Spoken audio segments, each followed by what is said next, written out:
Ayan, meron ako ditong pork lomo. Hiniwa ko ito ng medyo makapal. Titimplahan ko muna ito ng asin, paminta, toyo, kalamansi, onion powder, garlic powder, paprika powder, at maglalagay din ako ng rosemary leaves. Haluin ko muna.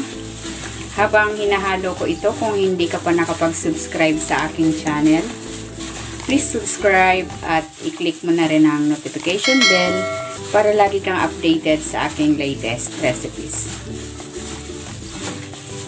Ayan, okay na ito. Ibabad muna natin ito for at least 15 minutes.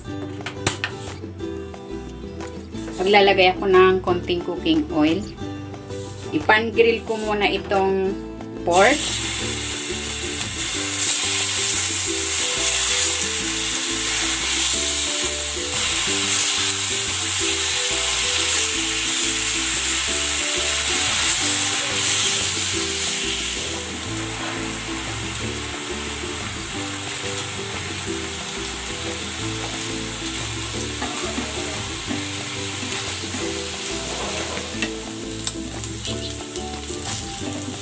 Hanguin ko muna.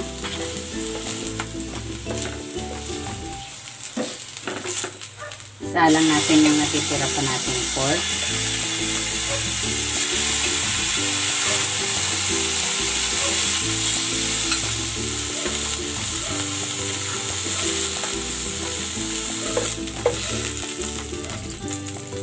Ilalagay na ako dito ng butter.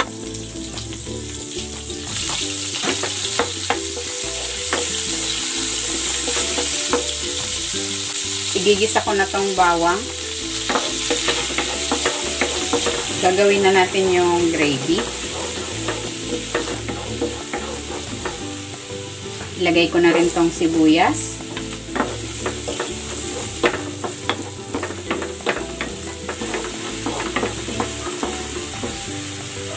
At ilalagay ko na itong sliced mushroom.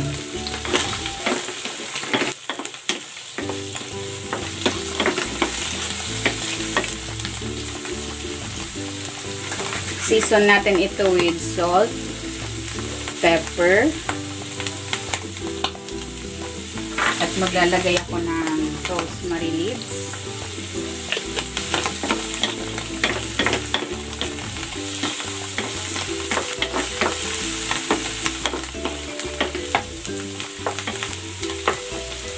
Maglalagay ako dito ng flour para mag-thicken yung ating gravy.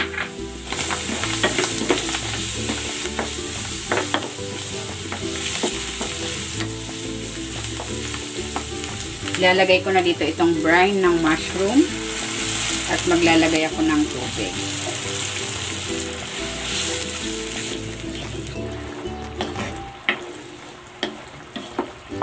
Ayan, para mag-darken yung kulay nitong ating gravy, maglalagay ako ng konting toyo.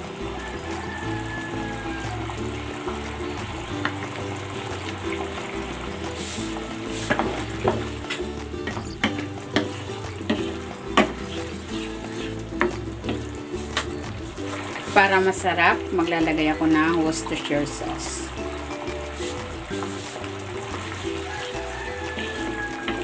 And then, ilalagay ko na dito yung ating pork.